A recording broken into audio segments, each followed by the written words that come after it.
노하기를 더디하시는 하나님. 노하기를 더디하시는 하나님. 아멘. 노하기를 더디하시는 하나님. 자, 이스라엘 백성들이 아론을 중심으로 해서 금으로 송아지를 만들어 놓고 이것이 너희를 애굽 땅에서 인도한 너희 신이다, 하나님이다 라고 하는 바람에 하나님께서 새겨주신 십계명이 기록된 두 돌판을 깨뜨리는 분노, 진노를 보였던 이 누굽니까? 모세. 그렇죠? 이 모세의 진노는 깨뜨린 이 두 돌판은 어떤 의미가 있다고 그랬습니까? 결국 하나님과 맺으셨던 그 언약이 파기되는 그런 모습이 보여졌다라고 합니다. 결국 그 언약은 뭐겠어요? 하나님의 어떤 진노가 이스라엘 백성들에게 임하게 될 것에 대한 금지, 이런 모습을 모세가 보였던 것이죠. 하나님은 모세가 두 돌판을 깨뜨리는 모습에 대해서 책망하지 아니하시고 모세의 기도를 들어주신 걸 봅니다. 자, 그러면서 33장 12절에 주님이 그렇게 말씀하시죠. 모세가 여호와께 아뢰되 보시옵소서, 주께서 내게 이 백성을 인도하여 올라가라 하시면서 나와 함께 보낼 자를 내게 지시하지 아니하시나이다. 주께서 전에 말씀하시기를 나는 이름으로도 너를 알고 너도 내 앞에 은총을 입었다. 그러니까 하나님께서 이 백성에게 은총을 더해달라라고 주님이 말씀하실 때, 주님께 말씀하실 때에 14절에 여호와께서 이르시되 내가 친히 가리라. 모세만 보내시는 것이 아니라 하나님께서 친히 가시겠다라고 말씀하십니다. 뿐만 아니라 하나님이 모세를 향하여서 17절에 모세에게 이르시되 내가 말하는 이 일도 내가 하리니 이는 너는 내 목전에서 은총을 입었고 내가 이름으로도 너를 알미로다. 그랬더니 모세가 다시 요구하기를 하나님께서 나에게 영광을 좀 보여주세요. 이러니까 결국 반석 위에 세워놓고 하나님이 등을 보여주시는 이런 은혜를 베풀어 주셨죠. 자, 그리고는 명령하신 것이 다시 두 돌판을 처음과 같이 두 돌판을 만들어 가지고 올라와라 하는 명령을 내리셨죠. 그래서 아침까지 돌판을 준비해서 이제 어때요? 2절 말씀에 아침까지 준비하고 아침에 시내산에 올라와 꼭대기에서 내게 보이되 아무도 함께 올라오지 말고 너만 올라와라 이렇게 말씀하십니다.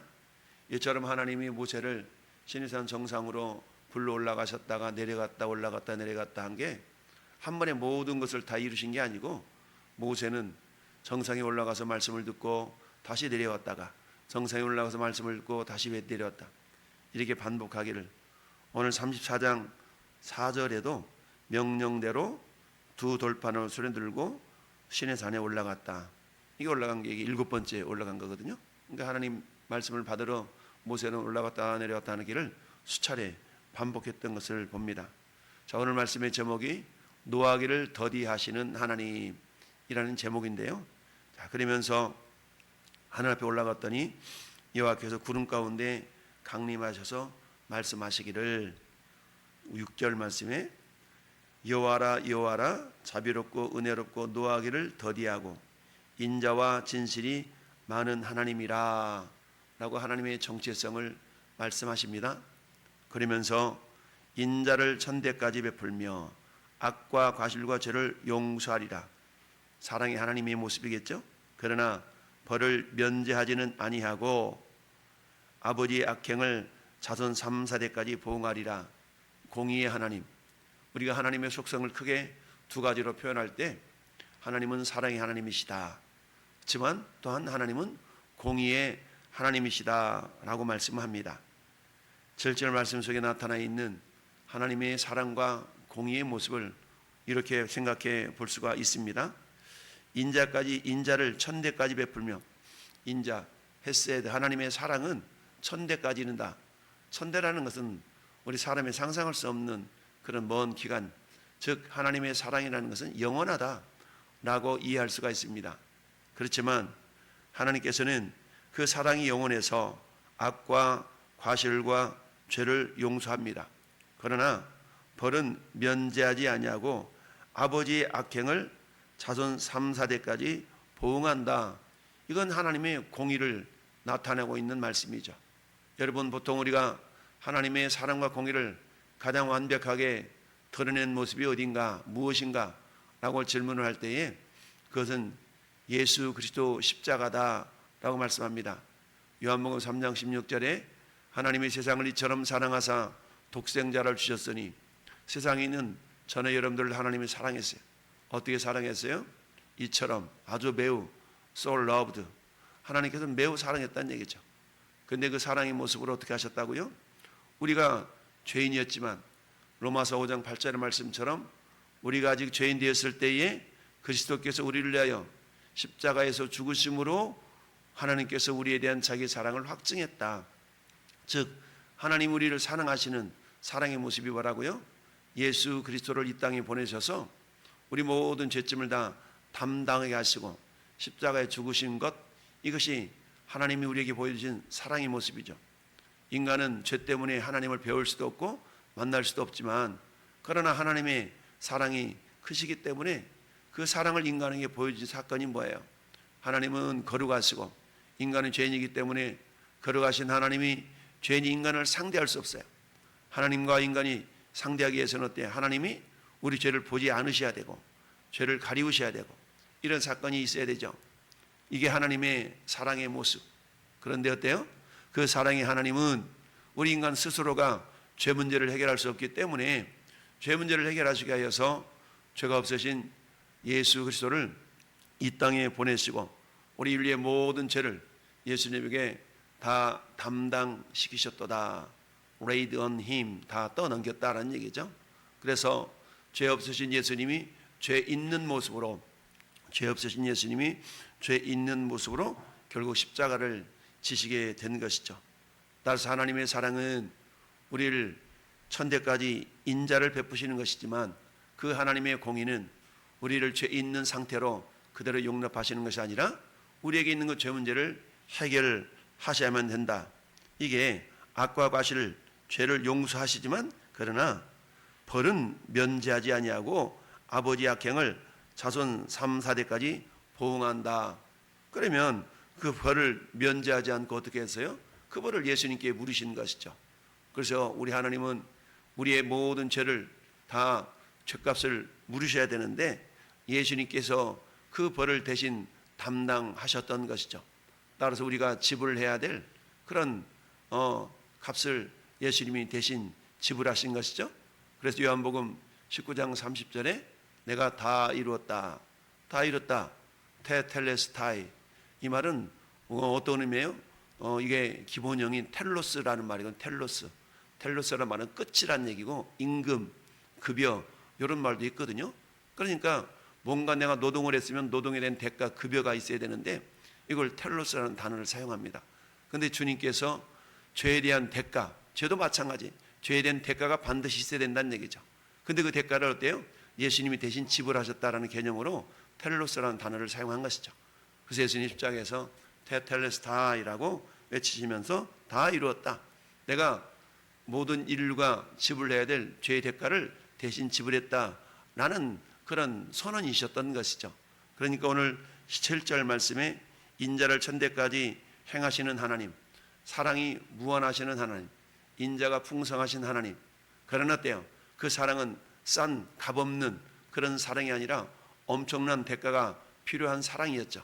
그 대가는 예수께서 목숨을 지불하심으로 이렇게 감당하신 그런 사랑인 것을 봅니다. 그래서 우리 하나님은 노하기를 더디하시고 그야말로 인자와 진실이 많으신 하나님이시다. 하나님은 사랑의 하나님이시기 때문에 모든 인류의 죄를 다 용서하시고 사랑하시는 하나님. 비록 이스라엘 백성들이 우상을 섬기고 정말 그래서 그들을 진멸하고자 하셨지만 모세의 중보기도를 통하여서 용서하시는 하나님, 모세의 중보기도를 들으신 하나님, 마찬가지로 오늘 이 시대 하나님은 우리의 기도를 듣기를 원하신다. 따라서 이 아침에 우리를 기도의 사람으로 부르신 줄 믿습니다. 결국 하나님은 이처럼 사랑과 공의를 보여주시기 위해서 모세를 불러 올리셨고 다시 두 돌판을 깎아오라 라고 말씀하셨던 것이죠. 그래서 모세가 급히 땅에 엎드려 경배하며 이르되 주여 내가 주께 은총을 입었거든 원하건대 주는 우리와 동행하옵소서. 하나님께서 이미 33장 34절에 내가 친히 가리라 라는 그런 말씀을 주셨음에도 불구하고 모세는 다시 한번 중보 기도를 하고 있는 걸 봅니다. 이는 목이 뻣뻣한 백성이니이다. 우리가 우리의 악과 죄를 사하시고 우리를 주의 기업으로 삼으소서. 지도자의 기도가 이런 기도죠. 그래서 모세의 기도, 이 기도 때문에 하나님은 다시 한번 언약을 갱신, 다시 세우시는 이런 모습을 봅니다. 그러면서 10절에 여호와께서 이르시되 보라 내가 언약을 세우나니 곧 내가 아직 온 땅 아무 국민에게도 행하지 않은 이적을 너희 전체 백성 앞에서 행할 것이라. 그 이적은 뭐겠습니까? 이미 가나안 땅에 거주하고 있는 원주민들, 그들은 어때요? 자기들 나름대로 신들을 만들어서 섬기는 그런 사람들이었죠. 그런데 이스라엘 백성들이 그곳에 들어가면 어때요? 당연히 영향을 받을 수밖에 없는 것 아니겠습니까? 그러니까 하나님께서 그들을 쫓아내고 그들과 어떠한 관계도 삼지 말 것을 명령하고 계시죠.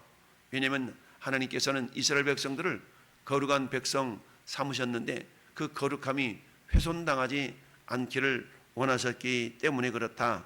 그래서 때요 그곳에 있는 원주민들과 어떤 언약도 세우지도 말고 네 아들들을 그들에게 주지도 말고 딸들을 그들에게 주지도 말아서 어떤 관계도 맺지 말아라 라고 말씀하고 있습니다. 15절 말씀 보니까 너는 삼가 그 땅의 주민과 언약을 세우지 말지니 이는 그들의 모든 신들을 음란하게 섬기며 그들의 신들에게 제물을 드리고 너를 청하면 네가 그 제물을 먹을까 한다라고 그랬어요. 여러분, 하나님은 질투하시는 하나님이다 라고 그랬죠. 첫 번째, 하나님은 사랑이 풍성하셔서 그 사랑으로 회복시키시는 하나님이십니다. 그렇지만 그 하나님의 사랑은 값싼 사랑이 아니라 하나님은 우리의 사랑도 요구하시죠. 내가 너를 이렇게 사랑했기 때문에 너희도 나를 사랑해라 라는 얘기입니다. 남녀 청춘이 사랑해서 결혼을 했는데 내 마누라만 쳐다보고 내 남편만 쳐다봐야 되는 그런 관계가 온전한 사랑의 관계일 수가 있죠. 그런데 그렇지 아니할 때에 그 사랑의 관계가 깨어질 수 있는 것처럼 하나님은 인격자이시고 사랑에 풍성하시고 오래 참으시는 하나님이시지만, 그러나 그런 모든 것들이 이루어지기 위해서는 하나님은 우리의 사랑도 요구하신다라는 이야기입니다. 그런데 하나님이 우리에게 사랑을 요구하시는데 내가 너를 사랑하되 내 아들 독생자 예수 그리스도를 죽이기까지 너희를 사랑하셨다면 너희도 나를 그렇게 사랑하라 라고 요구하시는 겁니다. 그런데 인간들은 어때요? 미련하고 어리석어서 하나님을 온전하게 섬기고 사랑하지 아니하고 이것도 사랑하고 저것도 사랑하고 양다리 작전을 펴는 경우가 많이 있죠. 이런 모습들을 주님은 질투하시는 하나님이다 라는 말씀으로 표현하고 있습니다. 따라서 우리가 하나님을 섬기고 사랑하는 모습은 only 100%가 돼야 된다는 얘기죠. 하나님은 우리에게 당신의 모든 것을 다 내어주셨습니다. 따라서 하나님은 우리에게도 모든 것을 요구하고 계시죠. 너희가 나를 사랑하되 그래 90%만 사랑하고 10%는 네 다른 거 사랑해도 괜찮아 이러지 아니하시고 하나님은 100%를 나에게 너희 마음을 주라 라고 말씀하고 있습니다. 왜냐? 하나님은 질투하시는 하나님이시기 때문입니다. 하나님은 우리의 일부를 하나님께 드리는 것으로 만족하지 아니하시고 우리의 전부를 하나님께 드리기를 원하십니다. 우리가 그래서 어떻습니까? 우리 모든 것들이 다 주님의 것이다. 우리 주님은 우리의 모든 죄값을 다 해결하시기 위해서 예수 그리스도를 이 땅에 보내시고 피 흘려 죽으시면서 우리 죄 문제를 해결하셔 우리를 당신의 소유로 사신 것 아니겠습니까? 오늘 모세가 9절 말씀에서 우리를 주의 기업으로 삼으소서, 이 말은 주님의 소유 삼아 주옵소서 라는 말과 같거든요. 그래서 주님은 어때요? 예수 그리스도를 보내셔서 우리를 주님의 소유 삼아 주신 것 아니겠습니까? 우리 주님께서 우리를 당신의 소유 삼으신 까닭을 성경인 여러 군데서 말씀하고 있죠. 내가 너희를 내 소유 삼은 까닭은 뭐냐? 너희를 어두운 데서 불러내어 귀한 빛으로 들어가게 하신 빛으로 들어가시니 아름다운 덕을 선포하게 해서 너희를 구원해냈다 라고 말씀하시죠. 디도서 2장 14절에서는 뭐라고 말씀합니까? 하나님의 선한 일을 열심히 하는 자기 백성 삼으려고 우리를 구원해냈다 라고 말씀하고 있습니다. 선한 일이라는 것은 뭡니까? 하나님의 뜻을 온전히 이루어드릴 수 있는 이런 모습들이 선한 일 아니겠습니까? 오늘 하늘도 무더위 가운데서도 하나님은 우리를 여전히 지키시고 바라보시고 우리에게 사랑을 베푸시는 그런 하나님의 줄 믿습니다. 그 하나님의 사랑을 부여받은 우리는 어때요? 주님, 이제 하나님의 사랑만 받고 이제 나머지는 내 마음대로 할게요가 아니라 우리 모든 것들을 주님께 올려드림으로 나의 100%도 주님의 소유요, 주님의 뜻을 위하여 살아가는 그리스도인입니다 라는 모습을 보여드릴 수 있어야 되겠습니다. 따라서 우리 모두가 우리 하나님의 질투를 유발하지 아니하고 하나님만을 전심으로 바라보며 배없는 가운데 주님의 뜻을 이루어드리는 복된 자들이 될 수 있기를 예수님의 이름으로 축원합니다. 아멘.